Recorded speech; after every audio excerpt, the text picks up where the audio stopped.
आज का यह वीडियो बहुत ही कमाल होने वाली है, क्योंकि आज मैं इस वीडियो के अंदर आप लोगों को बहुत ही कमाल की औषधि प्रयोग बताने वाला हूं। हर एक के शरीर में नई जान डालने वाला, सूखी और बेजान अंगों को फिर से खड़ा करने वाला और हर एक खास इंद्रियों को उत्तेजित करके पुनः विकसित करने वाला, उसे विकास की गति में अग्रसर करने वाला और पूरी तरह से मन को संतुष्टि देने वाला एक ऐसा ज़बरदस्त पावरफुल तरीका या फिर औषधि प्रयोग बताने वाला हूँ। ये लास्ट तक, क्योंकि इस वीडियो के अंदर जो भी जानकारी आपको मिलेगी पूर्णतः देसी और शुद्ध तरीके से बताई जाएगी, जो कि 100% कारगर सिद्ध होगा, जो एक बार नहीं अनेकों बार आजमाई जा चुकी है और हर किसी के लिए बिना साइड इफ़ेक्ट के पूर्णतः फ़ायदेमंद साबित होती है हमेशा।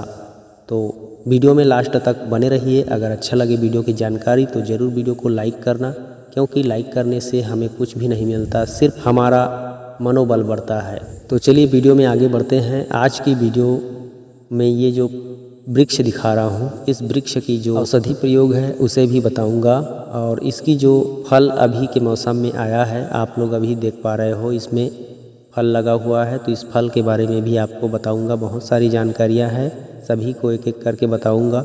आप वीडियो तक लास्ट तक बने रहेंगे तो हर एक चीज़ को समझ जाएंगे। आपको पूरा देखने पर समझने में आसानी होगी, और भविष्य में कभी भी इनसे अगर लाभ लेने की इच्छुक हो तो अवश्य लीजिए, क्योंकि ऐसी ही प्राकृतिक चीज़ों का सेवन करने से ही हमारे शरीर में प्राण शक्ति हमेशा बनी रहती है और आयु लंबी रहती है। इसमें किसी भी प्रकार की कोई दुष्परिणाम वाली बात ही नहीं होती है, क्योंकि ये सभी शुद्ध ऑर्गेनिक होती है। सेवन करने से शरीर की शुद्धि होती है, शरीर में एक नया बल वीर्य का निर्माण होता है, तेज ओज पैदा होता है और शरीर सबल और सुदृढ़ हो जाता है। इस वृक्ष को मेरे ख्याल से सभी लोग जानते होंगे, इसे महुआ का वृक्ष कहते हैं। महुआ वैसे सभी ग्रामीण देहात के लोग आसानी से जानते पहचानते हैं और इससे बहुत सारे फ़ायदे भी उठाते हैं। जैसे कि आप लोग को पता होगा, पहले जब ठंड के मौसम में इसका फूल गिरता है, फूल गिरने का मतलब वही जो महुआ, जिसे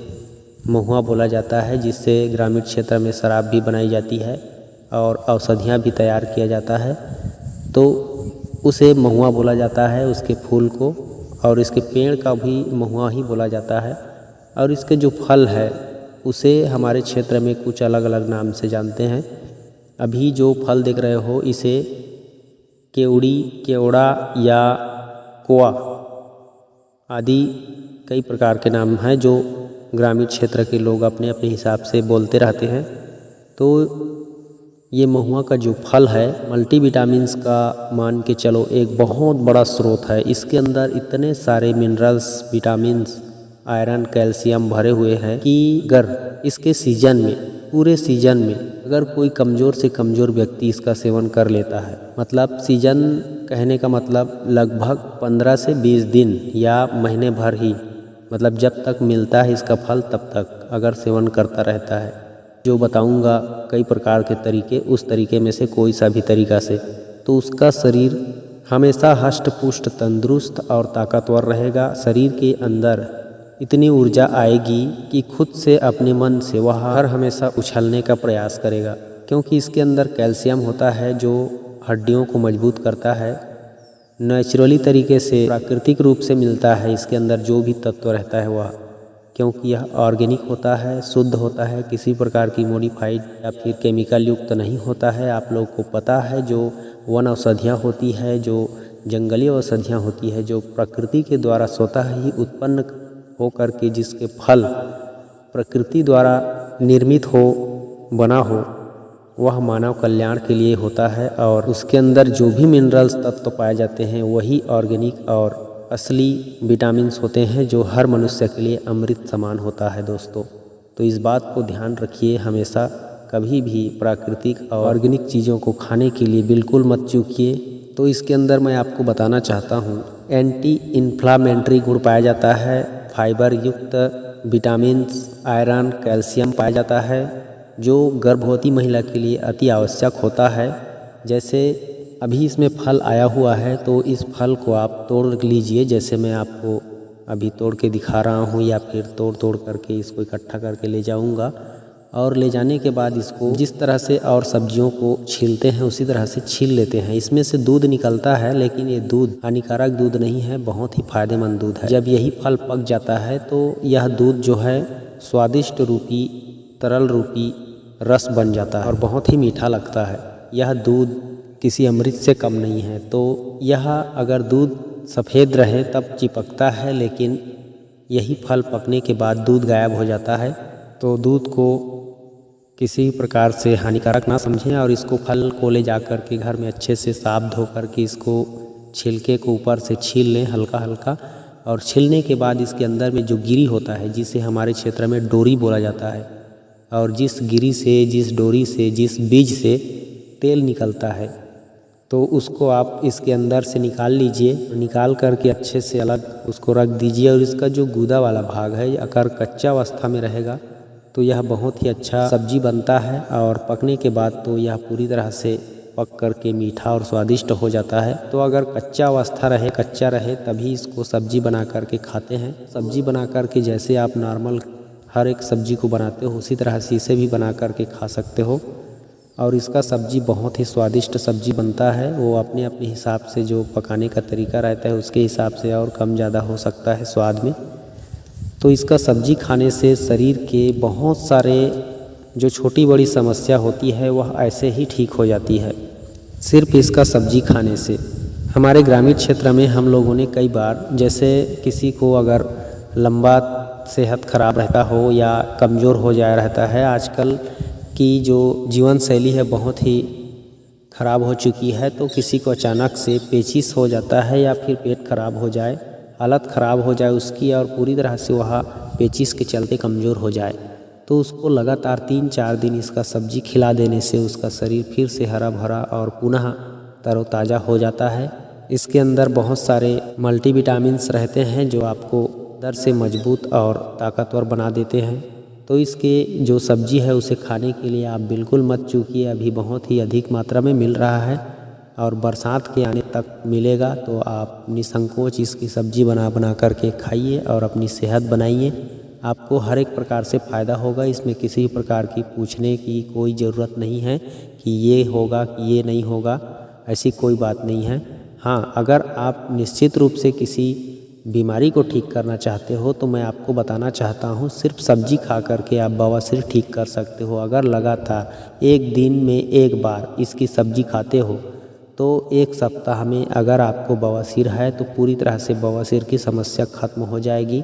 आपका कब्ज की शिकायत दूर हो जाएगी, आपकी मलाशय अमाशय सभी साफ हो जाएंगे और आपको एक तरोताज़ा और हल्का फुल्का सेहतमंद शरीर प्राप्त हो जाएगा। इसके अलावा अगर आप इसका पाउडर बना करके भी रख सकते हो, और अगर आपको धातु छीणता की समस्या है तो आप इसके पाउडर को मिश्री में मिला करके दूध में घोल करके सुबह शाम खा सकते हो। इससे आपकी धातु छीणता की समस्या समाप्त हो जाती है।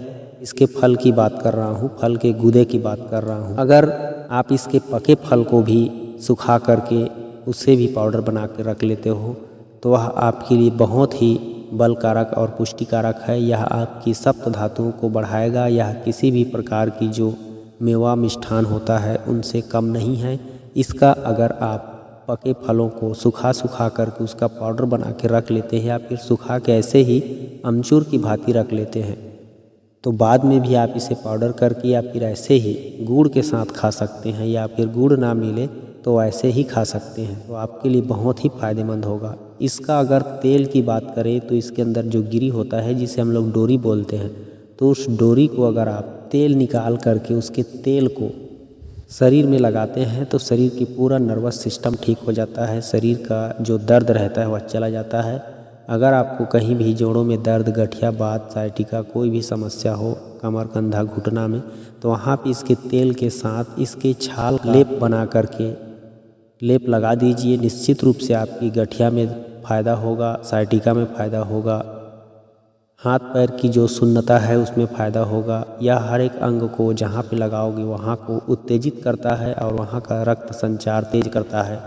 अगर आप इसके तेल के साथ एरंड का जो पत्ता आता है, आप लोग पता होगा जो हमारे चैनल को रेगुलर देखते हैं, तो इस डोरी के तेल के साथ एरंड का जो पत्ता आता है उसके पत्ते को पीस करके लेप बना करके हल्का गुनगुना करके अगर आप आपके शरीर में किसी भी माता बहनों के शरीर में नसों की कमजोरी है तो वहाँ पे लगाने से ठीक हो जाता है। नसों की समस्या, दर्द ख़त्म हो जाता है। अगर आप अपने प्राइवेट पार्ट में भी लगा करके जो टेढ़ा है, छोटा है या लंबाई मोटाई कम है उसे अगर आप बढ़ाना चाहते हैं तो निश्चित रूप से इस लेप को लगाइए, आपकी वह भी समस्या ठीक हो जाएगी। जितना आप चाहते हैं उतना आपको देखने को मिल जाएगा। बशर्ते एरंड के पत्ते को इस डोरी के तेल के साथ मिक्स करके पीस करके पेस्ट बना लीजिए और उस पेस्ट को हल्का गुनगुना करके रात को सोते समय जहाँ ज़रूरत है वहाँ लगा दीजिए और सो जाइए। तो इस तरह से कहीं भी अगर आप लगाते हो तो वहाँ का दर्द ठीक हो जाता है, वहाँ की नसें कमज़ोर रहती है तो वह भी ठीक हो जाती है। अगर पेट में दर्द है तो वहाँ भी लगा देते हो तो पेट दर्द भी ठीक हो जाता है। अगर इस डोरी तेल की और फ़ायदे की बात करूँ तो इसका तेल का दीपक घर में जलाने से घर में ऑक्सीजन की कमी नहीं होती है और घर में नकारात्मक शक्तियों का प्रवेश नहीं होता है, सकारात्मक ऊर्जा इससे निकलती है। और अगर आप दीपावली में भी इस डोरी तेल के दीपक से दिया जलाते हो तो आपकी घर में सुख शांति हमेशा बनी रहती है, माता लक्ष्मी खुश हो जाती है और माता लक्ष्मी का हमेशा विराजमान रहता है। जिसके घर में डोरी का तेल का दीपक जलता है पूजा स्थान में। तो दोस्तों यह बहुत ही धार्मिक मान्यताओं से भी परिपूर्ण है और सेहत की दृष्टि से भी, सेहतमंद के लिए भी आप इसका तेल का इस्तेमाल कर सकते हो। अगर कहीं पे छाले फफोड़े हैं तो वहाँ पे इसका तेल लगा करके उस छाले से मुक्ति पा सकते हो, फफोले से मुक्ति पा सकते हो। डोरी तेल को यदि आप अपने पैर में, फटे हुए पैरों में लगाते हो तो वहाँ का फटी हुई एड़ियों का जो दरार है वह भी भर जाता है। और इस तेल का प्रयोग करके आप अपने कहीं भी खाज खुजली है उसे भी मिटा सकते हो। तो इस तरह की बहुत सारी जानकारियाँ इसकी जो भरी पड़ी है, बाकी इस वीडियो में बताना संभव नहीं है दोस्तों। किसी और वीडियो में आपको इसकी जानकारी और बताते रहेंगे। आज के लिए बस इतना ही। नमस्कार।